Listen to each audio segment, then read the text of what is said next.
do a take. Yeah. Going. Don't need a count. You'll feel it. You'll feel it. Okay, let's try it. Well, the Concise Rock and Roll Primer I did as a demo because I had this whole idea that we all go to school and a lot of South African schools don't do music. You'll never go to rock and roll school. But in fact, it's there because like rock and roll school is like behind the bicycle sheds at an ordinary school. Good evening, night class. Let's begin at the start. Open books to page 1. Write your names neatly on the Concise Rock and Roll Primer. It's amazing for any group of people to be together for 40 years and still not only remain friends, but remain creative. I mean, 40 years is a long, long time. I've always felt a special bond with Jonathan. I've always very much respected what he does. His stories, I mean, he writes magnificent stories. Find a riff, play it loose, never stiff.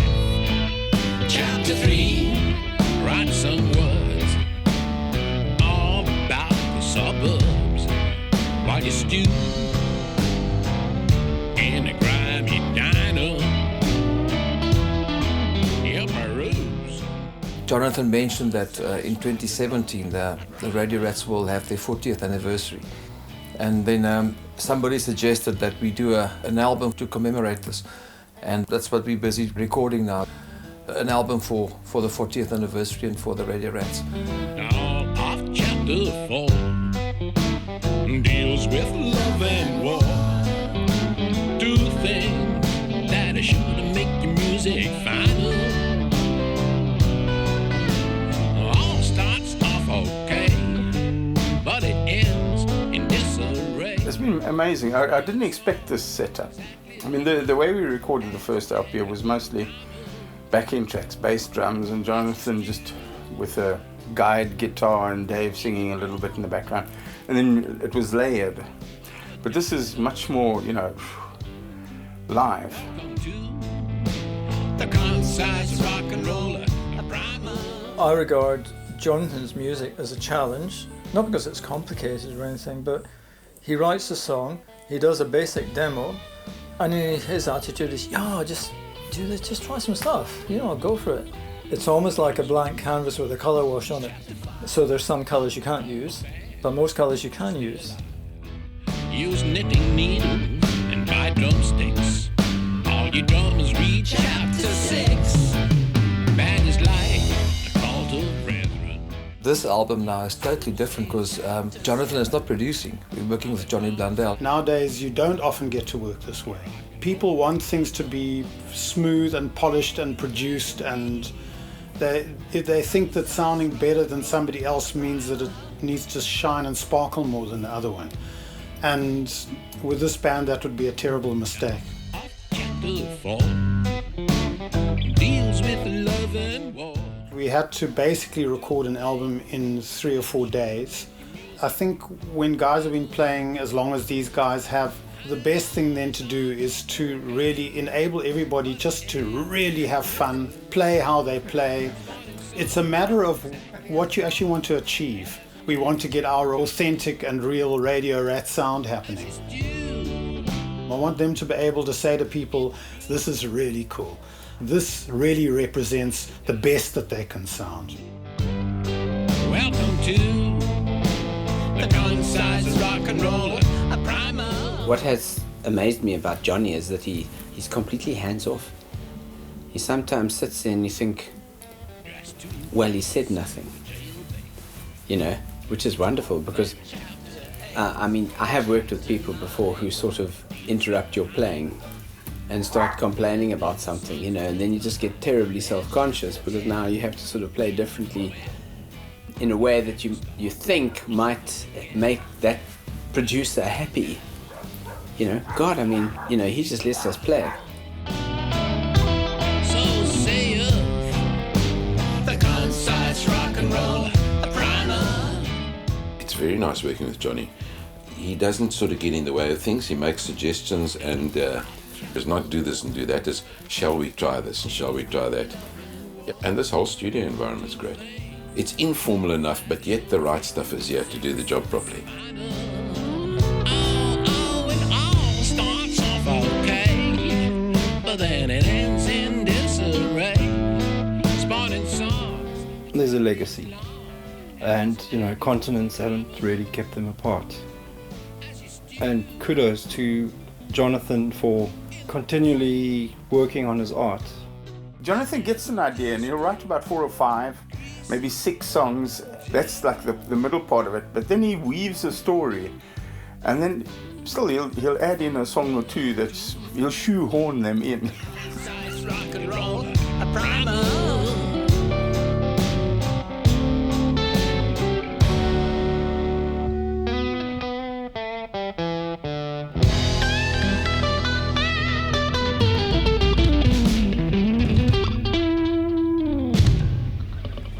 That's the one. No. That's fine. I think it's much better to have a Spartan record where you can hear everything and there's not much there. It's basically the guys playing. Mix it nicely. The words are heard, they're nice decent beats and harmonies and everything. The songs come out and it's all uncluttered and it's real. If you're lonely on a Friday night, yeah, and your home is quiet, but your heart's right. Come to my place, which is a sunken gloom, and there's a huge ballroom swept by a witch's broom.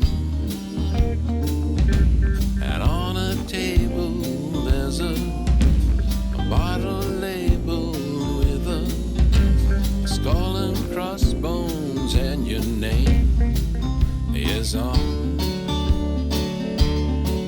It says take 2 teaspoons of rock and roll. Rock and roll. You're bad for the heart, oh yeah.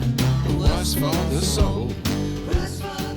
They're a band. They're not a project. They are a band, even if they only play together once every few months or years. Being in the Rats is just more different than being in any other band. It's a different framework that you work in.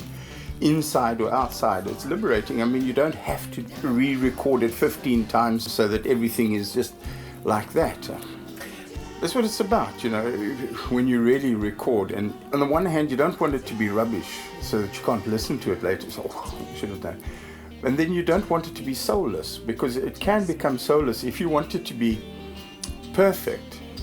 I mean, you're going to lose something along the way. You're going to lose a lot of feeling because you're concentrating on getting to the end of the song perfectly. If you stay home on a Friday night and things are nasty, your heart is quiet. Town the next day is hot and dry. Sunday looms on the biblical sky. Alex Bozas brought all these different vintage amps, and then they get to a song and they say, no, let's try this amp for this song. But it's working, it's sounding wonderful. That's what I like about division of labor, Other people do things their way, and it's always better, I think. It can be worse, but I mean, this isn't worse. You can hear it's better. I think going for a great take and embellishing on that is the best way to record. We're not making Dark Side of the Moon here again. It says it takes 2 teaspoons of rock and roll. Rock and roll. Bad for the heart, oh yeah. Or worse for the soul. Worse for the soul. You gotta mix it well.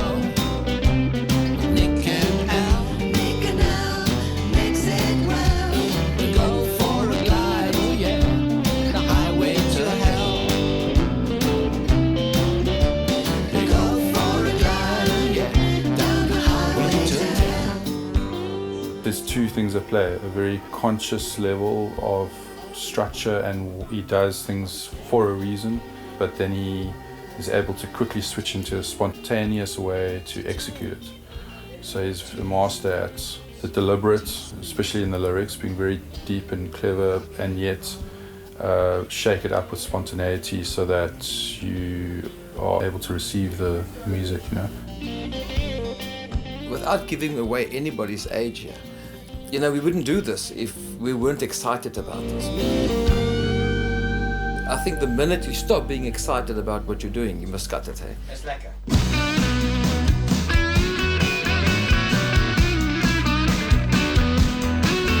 I was more or less halfway through, back at 30 when I met you. I mean, the three of them, Jonathan, Dave and Herbie, are the sort of the founder members, and then Riaan came in, and he's a bit of an unsung hero in a way. He's very, very solid. We actually worked towards this period where we're now recording, but it was months and then weeks, and you could feel the energy building with the Oaks, and when we got together, it was like an explosion, and then there was so much energy, you know, and that's why we could do this album now with fresh ideas, and I think we must live our passion, and that's what we do at the moment. The party was chaos. I'm not surprised your number got lost. The combination of bass, drums and guitar has been around since before the 50s, so are we just another rock band, or are we going to do something different? But my view is if they're happy with me as part of the lineup, then I'm so grateful, and I'm very honoured, in fact. Oh yeah, too insane, yeah. Music was too loud. There was this huge, huge, even crowd. Shouted my name in your ear. A fag in one hand, the other appear. Dave and Herbie and myself, we go right back to the beginning. And it's all pulled together by the rhythm section, you know, Herbie and Riaan. Riaan has done a lot of songs with me, and Gil even more. And Dave is Dave. I think between the five of us, we've done a hell of a lot of music. You just become like this organism. You don't have to look at each other, you just play. And I mean, if we rehearsed, then we can handle anything.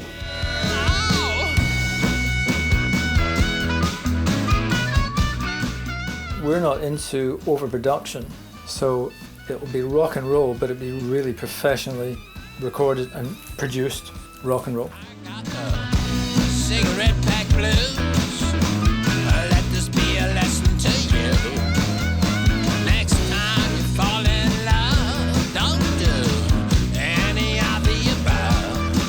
You gotta carve her name in stone. Herbie is always saying a Radio Rat song is a song that Jonathan writes, that Dave sings. And there's a trademark there. There's a uniqueness about that. And then, of course, the rawness. There's a bit of a rawness there. It's a bit rough at the edges. And I think that's what makes the Rats a little bit different, you know. They don't want the perfection. Throwing it all away. Throwing it all away. I'm throwing it all away. Hey, hey, I'm throwing it all away. Hey, hey, hey, I'm throwing it all away. Oh yeah, I'm throwing it all away.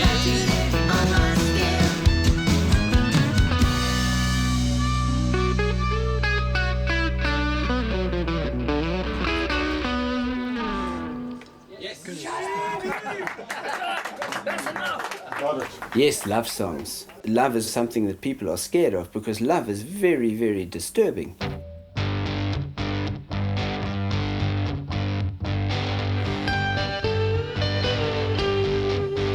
I was sitting in the park one day. The sun was going down. I think it was a Friday. The storm had just hit town. I couldn't help but think of you, the good times that we had. Anyway, here's to you. Sorry I treated you bad. If you fall in love, it's very close to fear. You've suddenly got this anxiety in your life. It's a terrible thing, actually, but we all seek it. It's quite a scary thing. And what do you do if it's not reciprocated or if it suddenly ends? It's devastating. He said it's seen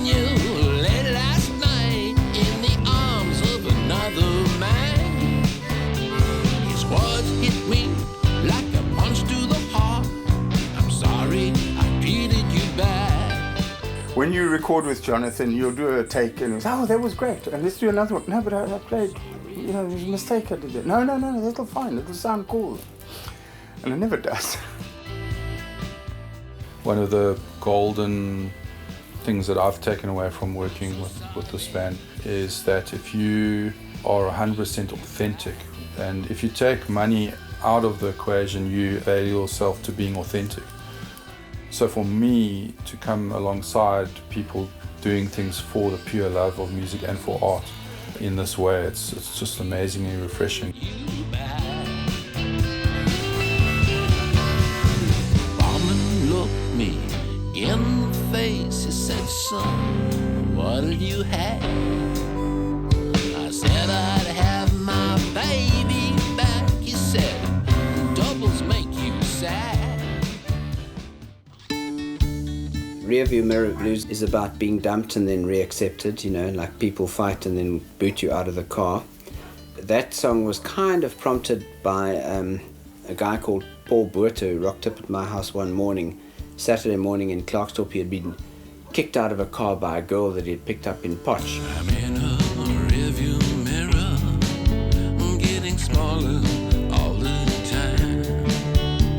I'm in a rearview mirror, she's leaving me behind.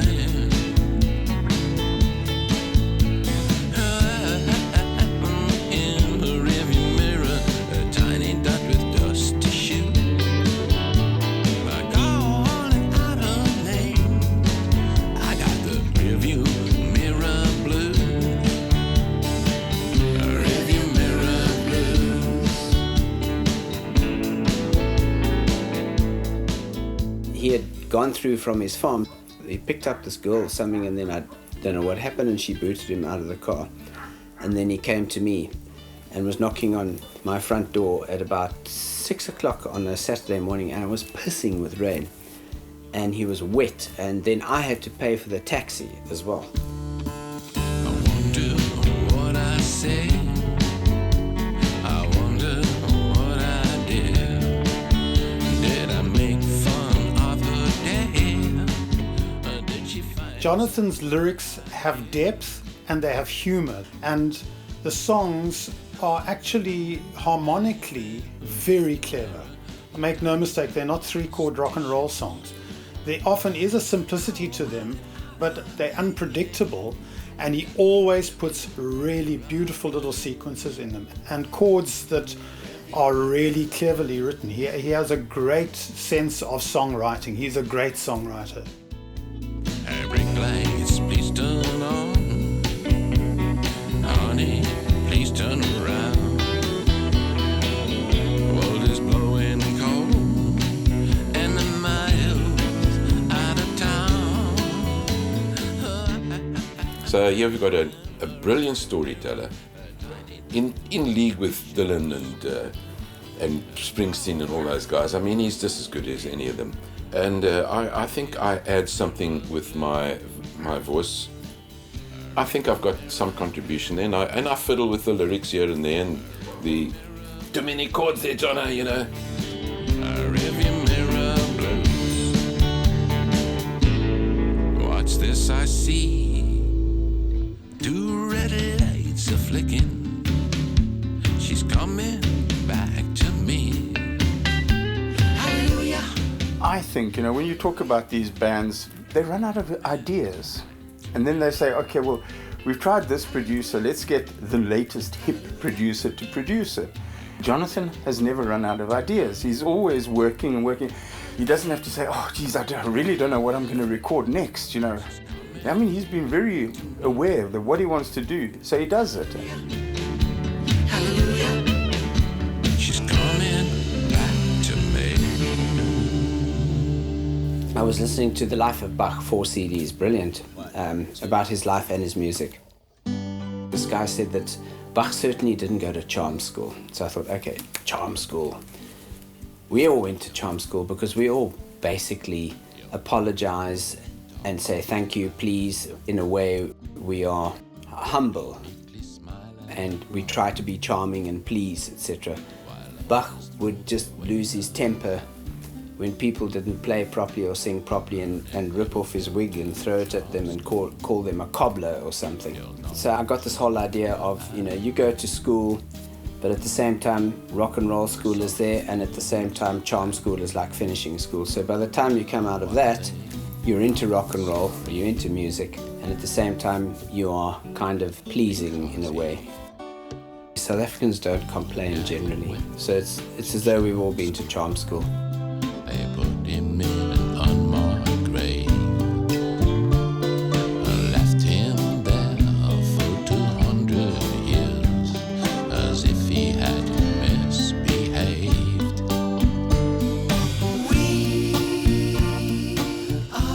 One thing I was surprised by in this collection of songs, and I suppose that there actually is evidence of it in the other work, but being close to the fire, as it were, with this, and being part of the creation of this, I can see a lot of classical foundation, and that is a nice surprise to see those strains coming through, and that approach of Jonathan's, some of the songs being written on a classical guitar, but more than just that, the actual way he creates chord movements, almost like Bach would with a fugue and counter melodies and counterpoint. He definitely has a classical aspect to what he does. So if you go to charm school and you scratch your name into the wall, you won't see JSB was here, 'cause he wasn't there at all, and that he never ever went there isn't really that hard, 'cause you don't have to go there if your music comes from God,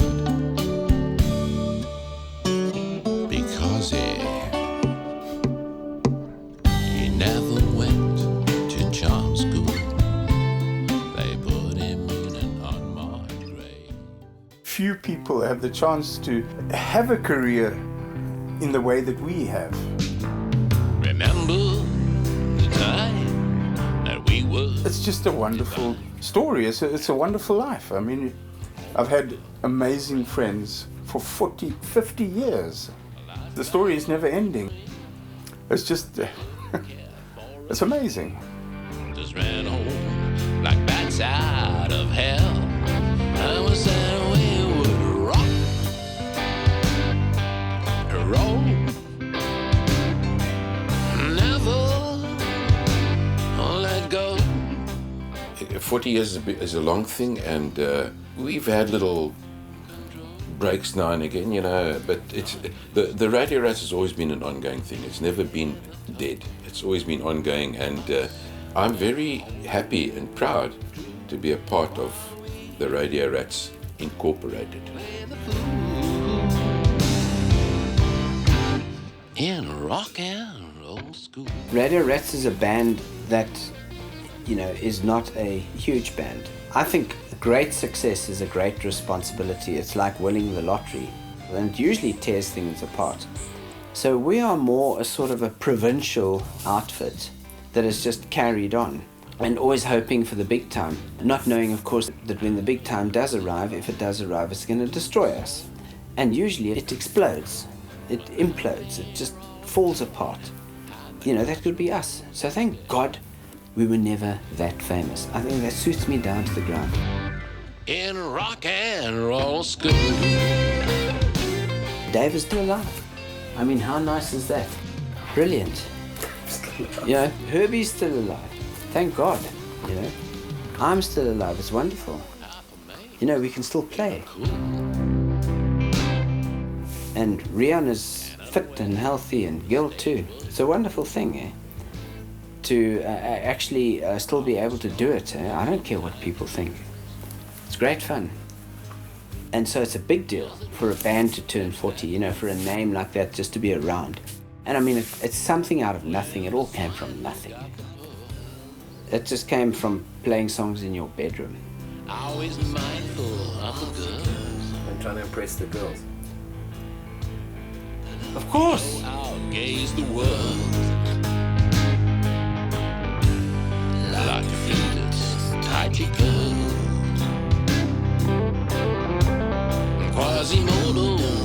comes and goes. How we bumped and broke the rules. We never stopped playing the fool.